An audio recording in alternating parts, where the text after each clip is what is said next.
Hello दोस्तों, इससे पूर्व हमने जे.एस. मिल के विचार और अभिव्यक्ति की स्वतंत्रता संबंधित विचारों का अध्ययन किया था। इसी क्रम में हम कार्यों की स्वतंत्रता से संबंधित अध्ययन करेंगे। वैचारिक स्वतंत्रता का महत्वपूर्ण पक्ष कार्य की स्वतंत्रता है। जे.एस. मिल ने कहा है कि वैचारिक स्वतंत्रता का महत्वपूर्ण पक्ष कार्य की स्वतंत्रता है। मिल का मत है कि विचारों की स्वतंत्रता अपूर्ण है यदि उन विचारों को क्रियान्वित करने की स्वतंत्रता न हो। अर्थात जब तक स्वतंत्र रूप से सोचने, समझने और विचार करने का कोई औचित्य नहीं रह जाता, जब स्वतंत्र रूप से सोचे हुए विचारों को जब कार्य रूप में परिणित न कर सके। इस प्रकार यदि उन विचारों को क्रियान्वित करने की स्वतंत्रता न हो तो ऐसे विचार करने से कोई फायदा नहीं है।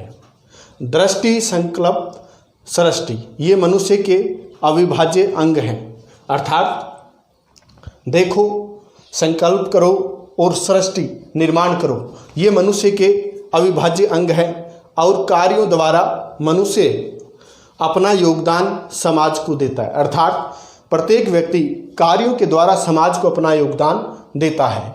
यह योगदान उसके व्यक्तित्व का मानवीय पक्ष है। अर्थात समाज को हर व्यक्ति योगदान देता है और यह योगदान उसके व्यक्तित्व का मानवीय पक्ष है।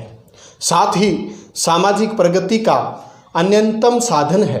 अर्थात सामाजिक जो प्रगति होती है वो व्यक्ति के योगदान से ही होती है। व्यक्ति के योगदान के बिना समाज की प्रगति असंभव है।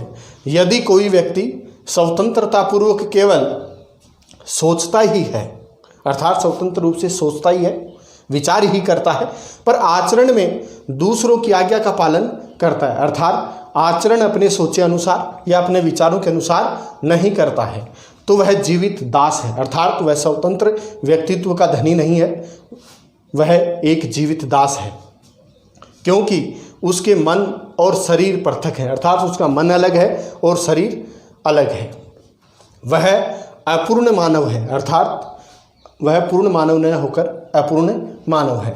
सोचने, समझने, बोलने और कार्य करने की स्वतंत्रता एक ही प्रधान तत्व के सोपान है। अर्थात स्वतंत्र सोचना, समझना और बोलना और कार्य करने की स्वतंत्रता एक ही प्रधान तत्व के सोपान हैं।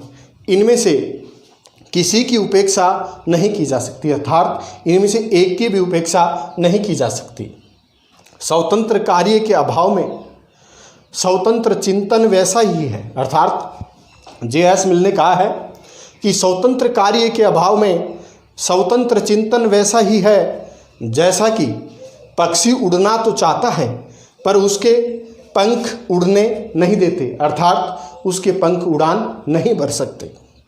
व्यक्ति के कार्यों पर, चाहे वे सही हों या गलत, समाज अथवा राज्य को प्रतिबंध लगाने का कोई अधिकार नहीं है। अर्थात व्यक्ति के कार्य चाहे वो सही हो या गलत, उसके कार्यों पर समाज व राज्य को प्रतिबंध लगाने का कोई अधिकार नहीं है, पर व्यक्ति के ऐसे कार्यों पर अवश्य प्रतिबंध लगाए जा सकते हैं जिनका प्रभाव समाज के अन्य व्यक्तियों पर पड़ता है। अर्थात व्यक्ति के ऐसे कार्यों पर प्रतिबंध लगाया जा सकता है जिनका प्रभाव समाज के अन्य व्यक्तियों पर पड़ता हो। उदाहरणार्थ, यदि मदिरापान एकांत में हो तो कोई बात नहीं। जे.एस. मिल कहता है कि अगर मदिरापान एकांत में होता है तो कोई बात नहीं, लेकिन सार्वजनिक रूप से यह मान्य नहीं हो सकता। लेकिन चौराहे पर बैठकर या सार्वजनिक स्थल पर बैठकर इसका प्रयोग करना उचित नहीं हो सकता, अर्थात मान्य नहीं हो सकता।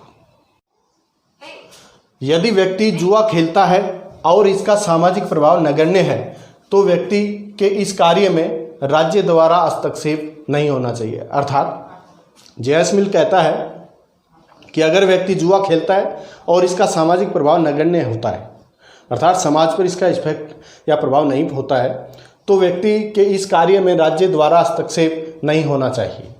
यदि कोई व्यक्ति अपने घर में आग लगा ले और दूसरों को ललकार कर कहे कि आप लोग आग बुझाने वाले कौन होते हैं, क्योंकि उसके घर की आग पड़ोसियों के घरों को भी जला सकती है। सामाजिक क्षेत्र से संबंधित कार्यों में राज्य को हस्तक्षेप करना ही पड़ता है, अर्थात कोई व्यक्ति अपने घर को आग लगा ले और आग बुझाने वालों को ललकार कर कहे कि आग बुझाने वाले आप होते कौन हो। ऐसी स्थिति में क्योंकि आग पड़ोसियों को घरों को भी जला सकती है, तो ऐसे कार्य जब व्यक्ति करता है तो राज्य को ऐसे कार्य पर नियंत्रण करना चाहिए, रोक लगानी चाहिए। लेकिन यह हस्तक्षेप भी वहीं तक उचित है जहां तक उससे असामाजिक कार्यों को रोका जाना हो, अर्थात राज्य को रोक तभी लगानी चाहिए जब असामाजिक कार्यों को रोकना हो। मिल के इन विचारों से यह निष्कर्ष निकलता है कि मानव जीवन के दो पहलू हैं, व्यक्तिगत और सामाजिक। अर्थात मानव जीवन के दो पहलू होते हैं, व्यक्तिगत और सामाजिक। इसके अनुसार वह व्यक्ति के कार्यों को दो भागों में विभाजित करता है। अर्थात मिल व्यक्ति के कार्यों को दो भागों में विभाजित करता है। पहला है स्वसंबंधी कार्य। व्यक्ति के स्वसंबंधी कार्य जिनसे अन्य व्यक्ति प्रभावित नहीं होते, अर्थात व्यक्ति के वे कार्य जिनसे व्यक्ति स्वयं प्रभावित होता है, दूसरे व्यक्ति उनसे प्रभावित नहीं होते हैं। इन कार्यों की परिधि व्यक्ति स्वयं है, अर्थात इन कार्यों की परिधि में व्यक्ति स्वयं होता है, अर्थात वे व्यक्ति तक सीमित होते हैं। जैसे कपड़े पहनना, व्यक्ति अपनी इच्छा अनुसार कैसे भी कपड़े पहन सकता है। शिक्षा प्राप्त करना, व्यक्ति कैसे भी शिक्षा प्राप्त कर सकता है, इंजीनियर बन सकता है, डॉक्टर बन सकता है, तर्कशास्त्री बन सकता है, फिलोसफर बन सकता है आदि। सिगरेट पीना, व्यक्ति सिगरेट भी पी सकता है, उसे सिगरेट पीने की पूर्ण स्वतंत्रता होती है। पान खाना, पान खा सकता है, पुड़िया खा सकता है आदि। ये व्यक्ति के व्यक्तिगत कार्य हैं, इनसे दूसरे व्यक्ति प्रभावित नहीं होते। लेकिन पुड़िया खा करके थूक दे तो थूकने से दूसरे व्यक्ति प्रभावित होते हैं और राज्य को थूकने पर नियंत्रण लगाना चाहिए। व्यक्ति को स्वसंबंधी कार्यों की स्वतंत्रता न देना उसे पशु बनाना है। मिल कहता है व्यक्ति को स्वसंबंधी कार्यों की स्वतंत्रता न देना उसे पशु बनाना है। व्यक्तिगत कार्यों की स्वतंत्रता का अभाव समाज की प्रगति के लिए खतरा बन जाता है, अर्थात व्यक्तिगत कार्यों की स्वतंत्रता का अभाव होना समाज की प्रगति के लिए खतरा बन जाता है। समाज में गति अर्थात समाज की जो प्रगति एवं नवीनता के लिए व्यक्तिगत स्वतंत्रता का होना जरूरी है, अर्थात जिस समाज में व्यक्तिगत स्वतंत्रता का हनन कर दिया जाता है, व्यक्तिगत स्वतंत्रता पर नियंत्रण लगा दिया जाता है, तो उस समाज की प्रगति अवरुद्ध हो जाती है तथा उस समाज में नवीनता का अभाव हो जाता है। इसलिए राज्य को व्यक्तिगत स्वतंत्रता पर किसी भी प्रकार का नियंत्रण नहीं लगाना चाहिए। दूसरा कार्य है परसंबंधी कार्य। परसंबंधी कार्य व्यक्ति के वे कार्य हैं जिससे समाज अथवा अन्य व्यक्तियों पर प्रभाव पड़ता है, अर्थात व्यक्ति के वे कार्य जिनके करने से समाज के दूसरे व्यक्तियों पर प्रभाव पड़ता है। जैसे समाज में अभद्रता, कुछ लोग समाज में अभद्रता उत्पन्न कर देते हैं, अभद्र कार्य करते हैं, इससे समाज प्रभावित होते हैं, अर्थात दूसरे लोग प्रभावित होते हैं। अनैतिकता, समाज में कई बार अनैतिकता पनप जाती है, कुछ लोग अनैतिक कार्य करने लगते हैं, इसमें अनैतिक कार्यों की समाज में बढ़ोतरी हो जाती है। ऐसे कार्यों पर भी राज्य को पूर्ण नियंत्रण लगाना चाहिए। सामाजिक शांति व सुरक्षा को खतरा आदि, अर्थात कई बार व्यक्ति ऐसे कार्य कर देते हैं जिससे सामाजिक शांति व सुरक्षा भंग हो जाती है, अर्थात इनको खतरा उत्पन्न हो जाता है। ऐसी स्थिति में राज्य को परसंबंधी कार्यों पर नियंत्रण लगाना चाहिए। अपना पूर्ण अहित करने वाले व्यक्तिगत कार्य भी मिल के अनुसार राज्य द्वारा प्रतिबंध हो सकते हैं, जैसे आत्महत्या का कार्य।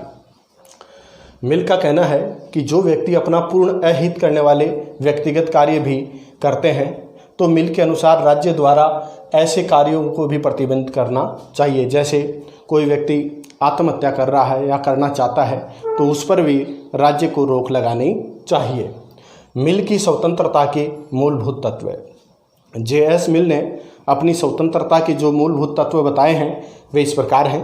प्रथम है व्यक्ति की व्यक्तिगत भावनाओं और इच्छाओं को उचित स्थान प्रदान किया जाए। अर्थात मिल अपनी स्वतंत्रता के सिद्धांत में कहता है कि व्यक्ति की व्यक्तिगत भावनाओं और उसकी इच्छाओं को उचित स्थान प्रदान किया जाए, अर्थात उचित स्थान उसको प्रदान किया जाना चाहिए। व्यक्ति की भावनाओं और उसकी इच्छाओं का सम्मान होना चाहिए, उन पर कभी भी नियंत्रण नहीं लगाना चाहिए।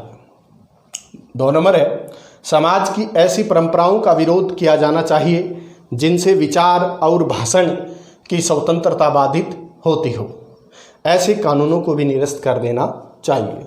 मिल कहता है कि समाज की ऐसी परंपराओं का विरोध किया जाना चाहिए जिनसे विचार और भाषण की स्वतंत्रता बाधित होती हो, अर्थात जिनसे व्यक्तियों के विचार और भाषण की स्वतंत्रता बाधित होती हो, और ऐसे कानूनों को निरस्त कर देना चाहिए और ऐसी परंपराओं को भी समाप्त कर देनी चाहिए या उन परंपराओं का विरोध करना चाहिए। 3 नंबर है, यह नकारात्मक स्वतंत्रता है, अर्थात जे.एस. मिल की स्वतंत्रता नकारात्मक स्वतंत्रता है।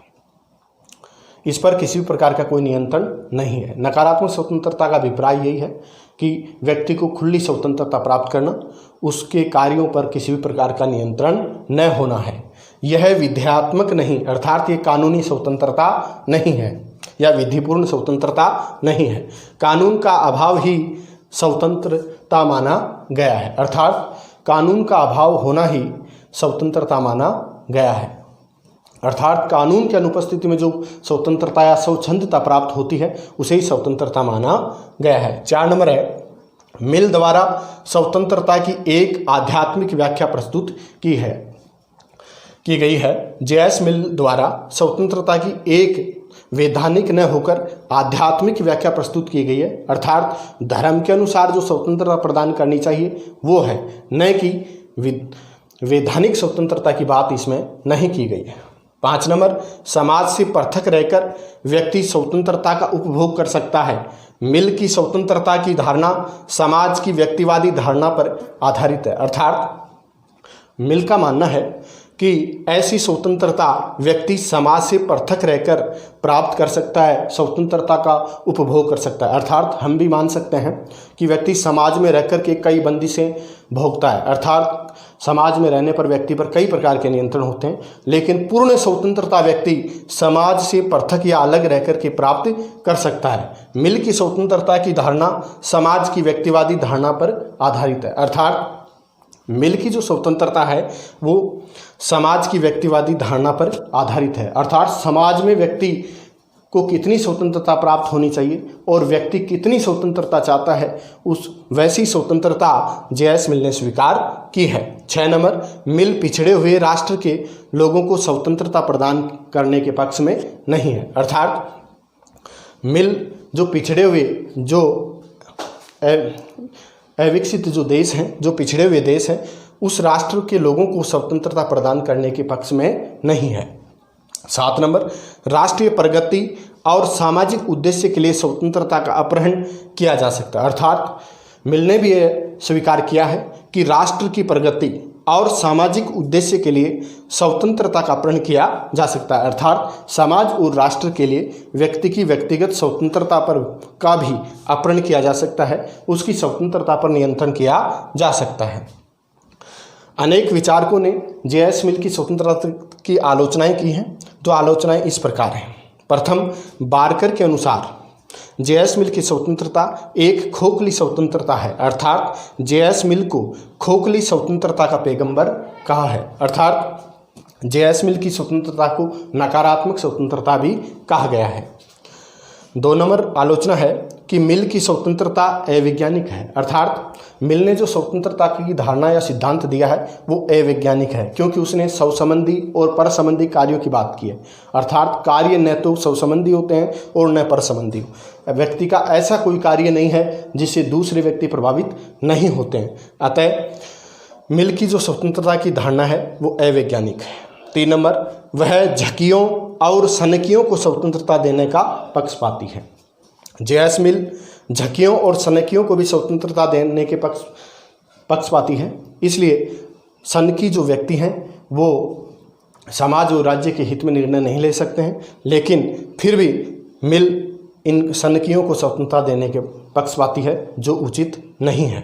4 नंबर, वह पिछड़े प्रदेशों के लोगों को स्वतंत्रता देना अप्रजातांत्रिक मानता है, अर्थात पिछड़े हुए देशों के नागरिकों को स्वतंत्रता देना अप्रजातांत्रिक मानता है, जो सर्वथा अनुचित है, क्योंकि पिछड़े हुए देशों में भी बुद्धिमान और विवेकशील व्यक्ति होते हैं, क्योंकि पिछड़े हुए देश के नागरिक सभी पिछड़े हुए नहीं हो सकते। इस प्रकार जे.एस. मिल पिछड़े हुए सभी नागरिकों को या पिछड़े हुए देशों के सभी नागरिकों को अविवेक और पिछड़ा हुआ मानता है, जो सर्वाधिक अनुचित है।